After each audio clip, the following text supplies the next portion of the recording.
अस्सलाम वालेकुम dear viewers, क्या हाल है। अच्छा, मुझे ना साइट से कंप्लेन आई थी कि हमारा जनरेटर ना स्टार्ट स्टॉप हो रहा है, जबकि हमारी वापडा के वोल्टेज बिल्कुल ठीक है।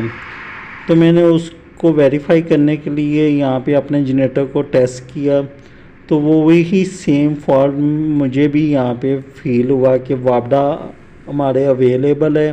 वापडा के मेन वोल्टेज बिल्कुल ठीक है, फ्रीक्वेंसी ठीक है, और वो वापडा अपना कॉन्टैक्टर भी लगवा रही है। लेकिन उसके बावजूद जो जनरेटर है चल रहा है, बंद हो रहा है, उस पर अलार्म भी कोई नहीं आ रहा। तो हमने भी ये फॉल्ट यहाँ पर ट्राई किया तो सेम फॉल्ट आ रहा था। तो इसकी हमने भी प्रोग्रामिंग में जाके इसको चेक किया कि ऐसा अगर मसला हो तो फिर इसकी प्रोग्रामिंग को किस तरह से जस्ट करना चाहिए। तो मैंने यहाँ से फिर जनरेटर को स्टॉप कर दिया या इसके मेन वोल्टेज चेक किए। मेन वोल्टेज बिल्कुल ठीक थे, जैसे कि आपको वीडियो में दिखाई दे रहे हैं कि मेन वोल्टेज फ्रीक्वेंसी ठीक है।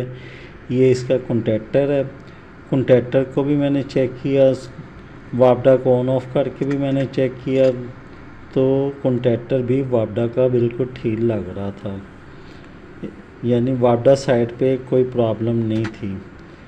तो ये मैं आप दोस्तों के साथ इसका कॉन्टैक्टर का भी ऑन ऑफ शेयर कर रहा हूँ। अब हम चलते हैं इसकी प्रोग्रामिंग की तरफ कि इस फॉल्ट को किस तरह से रिमूव किया जा सकता है। अगर आपको भी इस तरह का फॉल्ट रिसीव होता है तो आपको क्या करना चाहिए। ये अक्सर फॉल्ट ना उस टाइम आता है जब टेक्नीशियन जैसी मॉड्यूल आता है उसको लगा देते हैं, तो उसमें कोई भी प्रोग्रामिंग ऐड नहीं करते। हमने इस मॉड्यूल को रीड कर लिया अभी, तो इसकी जो भी मॉड्यूल की कॉन्फ़िगर है वो हमारे सिस्टम पर आ चुकी है। सिस्टम पे आने के बाद हमने सबसे पहला जो काम करना है वो इसकी डिजिटल इनपुट में जाना है, क्योंकि अक्सर जो डिजिटल इनपुट होती है वो हमारी वायरिंग के मुताबिक सेम नहीं होती। हर जनरेटर की वायरिंग उनके मैन्युफैक्चर ने अपने मुताबिक डिज़ाइन की होती है। हमने जो वायरिंग डिज़ाइन की हुई है उसकी ए पे रिमोट स्टार्ट हमारे नहीं है। हमारे डिजिटल इनपुट पे ऑयल प्रेशर स्विच की वायर आ रही है, और जो डिजिटल इनपुट बी है वहाँ पे हमारा कूलेंट टेम्परेचर स्विच है।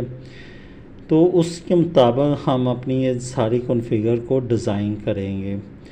तो ये हमारी मॉड्यूल की एलईडी जो हमारी ब्लिंक करती हैं कंप्लेन आने पे, फॉल्ट आने पे, वार्निंग, शटडाउन वगैरह, तो ये हमने उसकी क्रिएट की है कॉन्फ़िगर। अभी ये हम इसकी डिजिटल इनपुट डी को करने लगे हैं रिमोट स्टार्ट ऑन लोड। अक्सर यहाँ पे ना रिमोट स्टार्ट ऑन लोड की वजह से ना ये प्रॉब्लम फेस होती है कि उधर से हम वापडा की सेटिंग दे देते हैं और इधर से हम रिमोट स्टार्ट को ऑन कर देते हैं, जिससे ये हमारा मेन जो प्रॉब्लम है ये क्रिएट होता है। जैसे कि मैं यहाँ पे आपको दिखाने लगा हूँ, ये देखें ये मेरी मेन है, तो मैंने यहाँ पे मेन भी ऑन कर दी।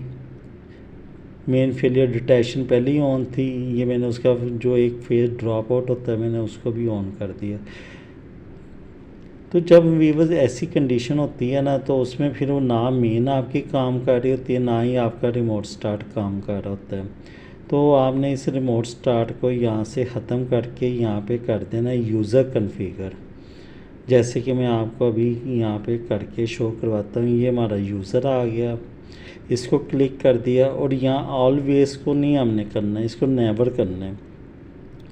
और ये रिमोट स्टार्ट आपने अपनी रिमोट स्टार्ट वाली पिन पर करना है। आपने रिमोट स्टार्ट की वायर जिस जहाँ पे भी लगाई है अपने जनरेटर के मुताबिक, वहाँ पे आपने जाके उस पिन को, जैसे मैंने डिजिटल इनपुट डी पे अपनी वायर लगाई थी, तो मैंने इसकी रिमोट स्टार्ट यहाँ से नेवर कर दी है, और मैंने उसको राइट कर दी है जनरेटर को। जैसे मैंने राइट किया तो मेरा अलार्म भी ऑटोमेटिक ऑपरेट हो गए हैं। अभी मेरा ये देखें, ये एलईडी जो है थी ये इमरजेंसी स्टॉप की रिमूव होगी। जैसे मैंने स्टॉप का बटन दबाया, उधर से मैंने इमरजेंसी रिलीज़ करवाई, ये ऑटो पे मैंने जनरेटर स्टार्ट करवाया, तो ये अभी जनरेटर मेरा प्रॉपर स्टार्ट हो चुका है। तो इसमें अभी मैंने वापडा इसकी बंद रखी हुई है, इसको वापडा को ऑन करता हूँ और फिर ये जनरेटर को चेक करता हूँ। तो पहले तो जनरेटर जैसे ही हम चलाते थे कभी चल रहा था कभी बंद हो रहा था। तो अभी इंशाल्लाह उम्मीद है कि ये हमारा जो प्रॉब्लम है ये सॉल्व हो चुका है। अगर आप दोस्तों को भी ये प्रॉब्लम फेस होती है कि आप न्यू मॉड्यूल इंस्टॉल कर देते हैं विदाउट उसकी वापडा रिमोट की सेटिंग की है, क्योंकि अगर आपने रिमोट सेटिंग करनी है तो फिर आपको वापडा की सेटिंग ऑफ़ करनी होगी, और अगर वापडा की सेटिंग करनी है तो फिर रिमोट की सेटिंग ऑफ़ करनी होगी। आप एक टाइम पर दोनों में से किसी एक की सेटिंग को कर सकते हैं। अगर आप चाहते हैं कि हमारी वापडा भी चल जाए और हमारा रिमोट भी चल जाए तो फिर आपको एक रिले उसमें इंक्लूड करनी होगी। तो वो रिले आप में लगा के 220 की उसमें से आप रिमोट की तार जो है अपने मॉड्यूल को दे सकते हैं, लेकिन उसमें फिर सेटिंग आपकी रिमोट की होगी, वापडा की नहीं होगी। तो ये मैंने मेन की सेटिंग की है, ये देखें आपके सामने। ये जनरेटर प्रॉपर वापडा ऑन करने के बाद शट डाउन होना शुरू हो गया। तो मैं आपको थोड़ी सी इंजन की भी लुक दिखा देता हूँ। ये अभी उसका रिटर्न डिले चल रहा है। रिटर्न डिले का मतलब कि वो वापडा को सेंस कर रहा है। 30 सेकेंड हमने वापडा की सेंसिंग का टाइम रखा था, जिसमें हमारा कॉन्टैक्टर जो है जनरेटर का ऑफ हो के वापडा का लग जाता है, और मज़ीद 1 मिनट तक हमारा जो इंजन है वो विदाउट लोड चलता है, और जैसे हमारा टाइम पूरा होता है इंजन हमारा स्टॉप हो जाता है। तो ये आप देख सकते हैं कि ये हमारी 2 रिले हैं जो कि फ्यूल की और सलग की। आगे हमारा ऑयल प्रेशर सेंडर है, ये फ्यूल सोलिनॉइड है हमारी, साथ ऑयल प्रेशर स्विच है। ये इंडिकेशन हमने लाइट में इंक्लूड की हुई है ताकि हमें पता चल जाए हमारी रिले एक्टिव है या नहीं। यहाँ पे हमारा ये टेम्परेचर का सेंसर आ जाता है, ऊपर कूलेंट लेवल स्विच आ जाता है। ये नीचे डिप स्टिक है ऑयल चेक करने के लिए, फ्यूल गेज है हमारी। मज़ीद इंफॉर्मेटिव वीडियो के लिए हमारे चैनल के साथ जुड़े रहें। वीडियो को लाइक शेयर करें, चैनल को सब्सक्राइब करें। दुआ में याद रखें। अल्लाह हाफिज़।